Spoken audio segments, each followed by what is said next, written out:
Putin shocked. Who attacked Russia? This is what we're going to talk about today. Hello there, I'm Elena, and this is my political channel Enough.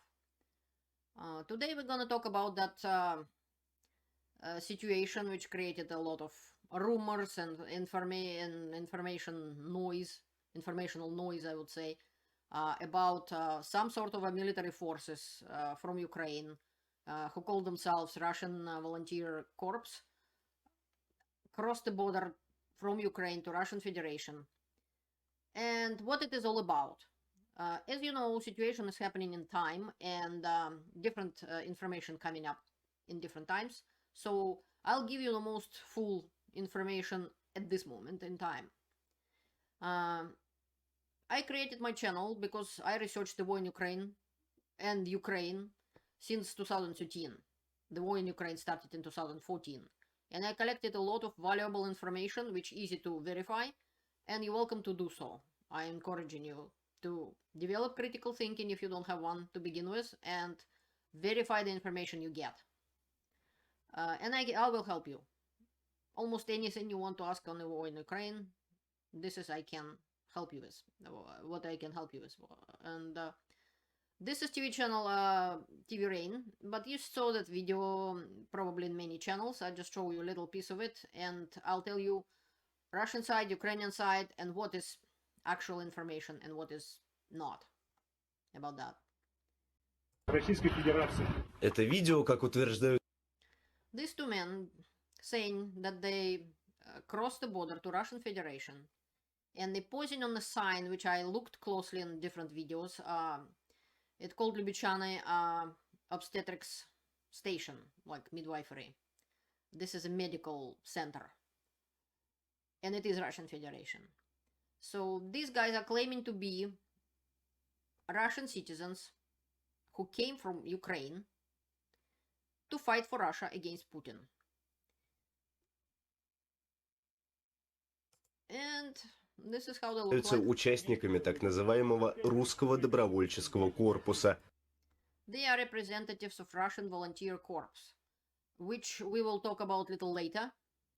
These guys were recognized, and we know who they are and what are they doing, so I'll tell you all about it. The next picture of them. И воюют на стороне Украины. They say they're fighting for Ukraine. So look at the picture. The sign says Post of Russia, and so it's mailbox of Russia, so they definitely, by the looks of it, on Russian Federation territory, on the territory of Russian Federation. A little bit suspicious how they dressed up. Everything looks so new and clean, pristine white suit and stuff like that, so I'm not entirely thrilled to see that, because these guys obviously haven't been fighting. And but they were recognized. This man was recognized as a... Дениса Никитина, командира русского добровольческого корпуса. He recognized as Denis Nikitin, the commander of Russian Volunteer Corps. We will talk about that unit a little later. Он известен еще с нулевых годов. В 2008-м Никитин основал популярный среди националистов бренд одежды White Rex. That man is known from like 2008 or something like that. No, from 2000s. In 2008, he made a brand of clothes called White Rex, and I believe his original surname is Kapustin. Nikitin is kinda, that's how he's known now. Also, he's like organized the ultimate fights and stuff like that in the past, and he was one of the soccer hooligans. В 2016 году в Марселе. In 2016 in Marseille, they were fighting with British soccer fans.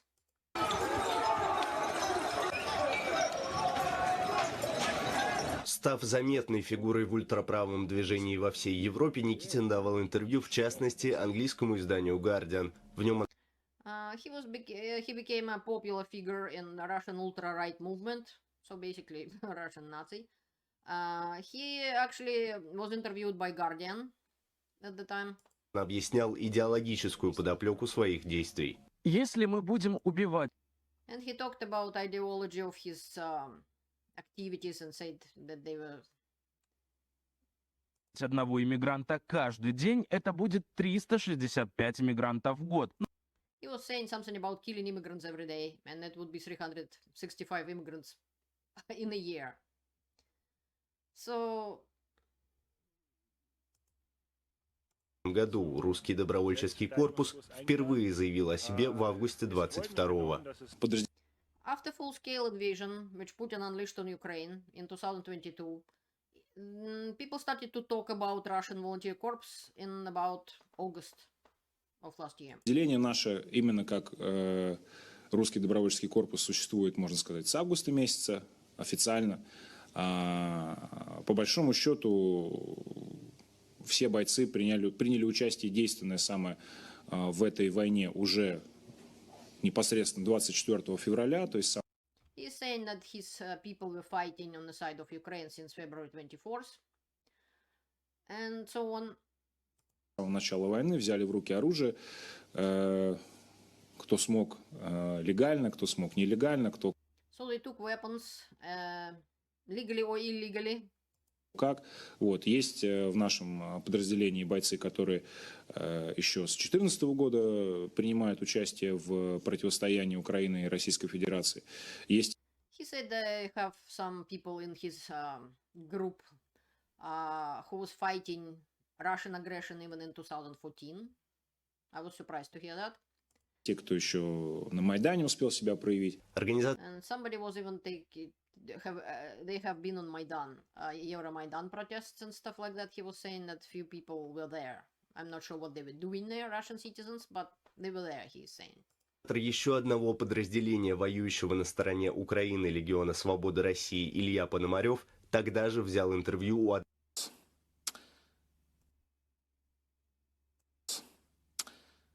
Как бы вам сказать? This is another leader of that legion, which was interviewed about their group, and what's he is saying that this group basically is illegal. They're not part of Ukrainian army. They kinda doing what they want. There is no connection to Ukrainian army in this group, so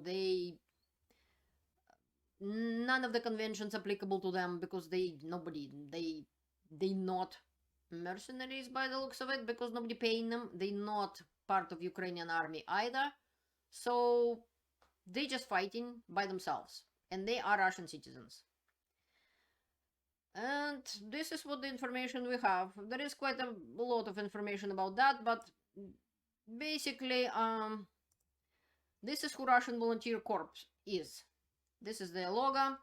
They basically Russian right-wing volunteers who started fighting for Ukraine, and some of them were even in Azov regiment and so on in 2014, but not now. So they're not part of Russian army.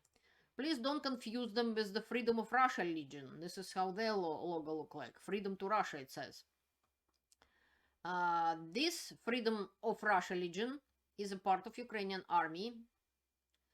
It consists of defectors of the Russian army forces as well as for Russian and Belarusian volunteers who have not previously been members of military formation. But the Freedom of Russia is a part of Ukrainian army. Russian Volunteer Corps is not. And what actually happened? It sounds like this is the map of Russia and Ukraine. This is the border with Ukraine. This is red sign is Lyubichane, small town, and this is another very tiny piece. It's called Sushane. So these so-called volunteers or whoever they are crossed the border with Russian Federation. I had different statements saying they crossed through minefields or something, but just basically walked through the border of Russian Federation. Seemed like they took a couple towns, that Lyubichane and Sushane, and then Russian propaganda get unleashed in full scale. They were saying at first that some school bus full of children was captured. It turned out to be not true at all. The second situation was described that there was a boy. In different sources, he either 10 or 11 years old, who was going somewhere by car, and sound like either his parents or two adults were killed by the people who came to Russia. 2 adults were killed.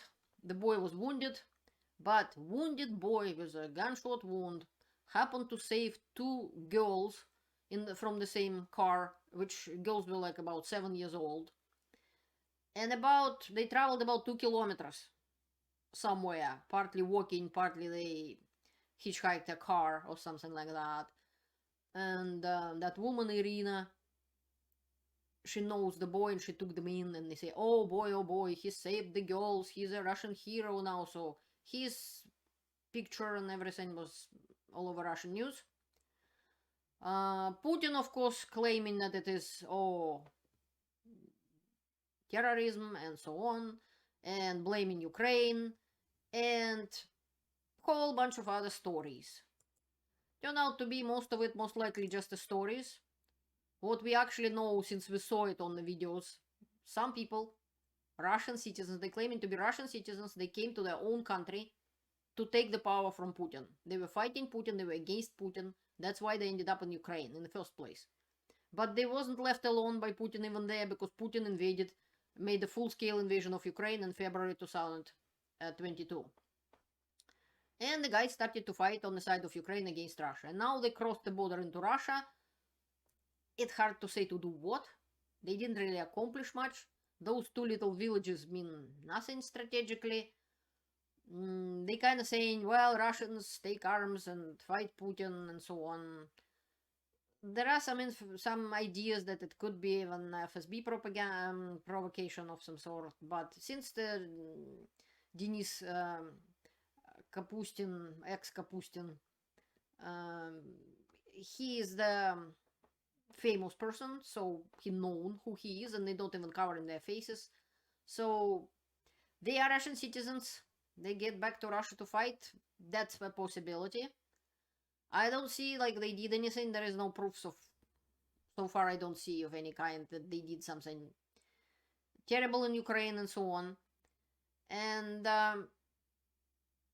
the boy maybe exists, maybe not. There was so many Russian propaganda stuff even in 2014 when they were saying, oh, in Slavyansk, Ukrainian forces nailed the boy to the cross, crucified the boy. Turned out to be it was completely made up story. According to the Russian that volunteer legion, the people saying several times that we're not fighting, even on the video they showed. You probably see it in many other places, so I won't waste your time on that. They are saying we're not fighting civilians, we're not raping grandmas and everybody, or nothing like that. We came to liberate Russia and we're fighting with Putin. And they welcoming Russians to join them. That's what they were saying. And their leaders on several occasions and other times, they said they're not going to fight civilians. One of them mentioned that since the war is going on, we can't guarantee that some artillery shell wouldn't fall on civilian building. It's a war. But deliberately, we're not killing civilians. So basically, nobody knows very much what actually happened. And I am kind of advise you not to jump to the conclusions of any kind. The information which actually known, I just told you. Let's see what Ukrainians has to say. This is interview of Mr. Podolyak, the advisor of President of Ukraine. He's very famous and I saw him many times. He's quite famous politician. That's what he has to say to the channel Popular Politics. Украина к этому не имеет ни малейшего отношения. Ukraine has nothing to do with it. Украина не воюет на территории России Ukraine is not fighting on the Russian territory. и не собирается этого делать. And has no plans to do so. Мы абсолютно в полном объеме зачистим все, что находится на оккупированных территориях. We completely will clear up from Russian occupants everything what is right now on Russian occupied territories of Ukraine. Pусть просто люди это осознают. People should know that and recognize that. То есть эта война закончится в любом случае на This war, it in any way will be finished границах 91 года. Просто on the borders of 1991. Ukraine is fighting, he is saying, for their own territory. They wanted to clear up all the territory of Ukraine from 1991, which was legally accepted by all international society include Russia and include personally Vladimir Putin. I have video on my channel which Putin exactly saying that on TV, that he respects the borders of Ukraine. Crimea is a part of Ukraine. There is no question about it. That is exactly what Mr. Podolyak is saying. We will clear up from all the Russian occupants all our territories.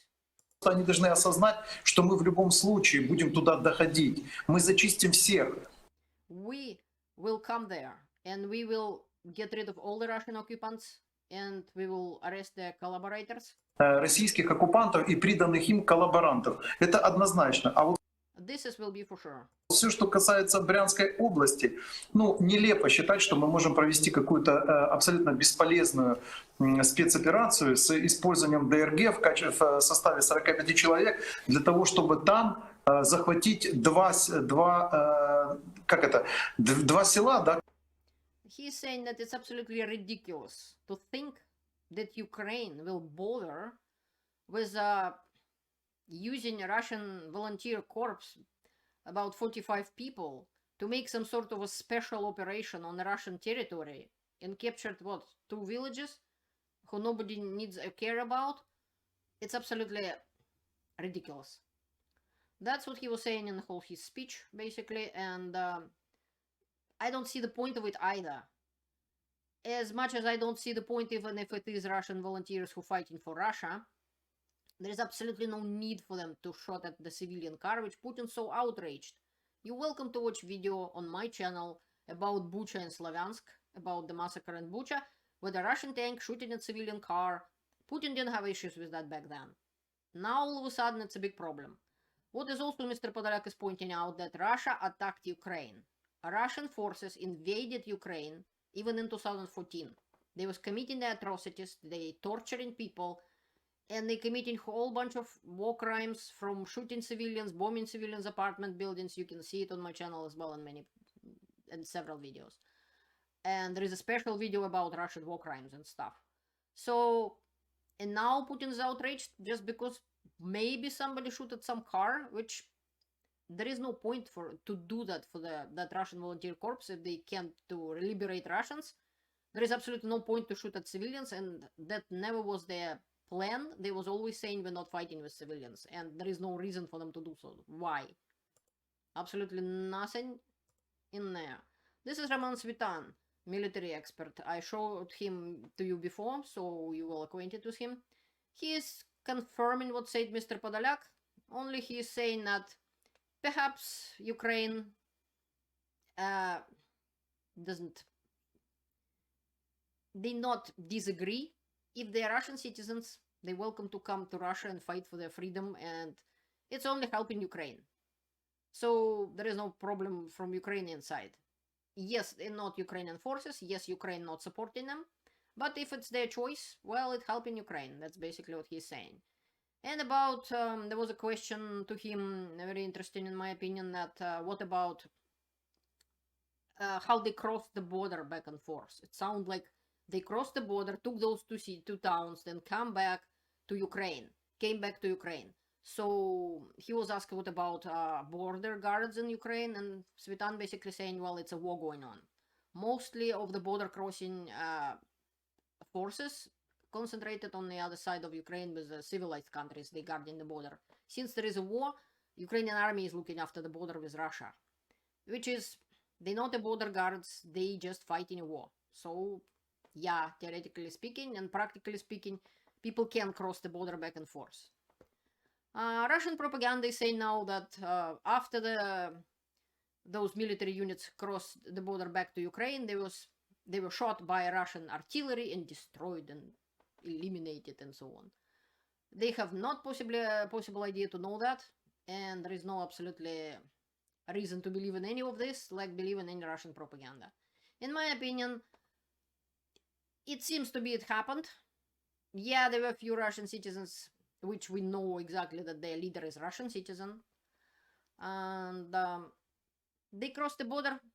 They showed weakness of Putin. Putin could not protect the borders of Russian Federation if anybody could walk in.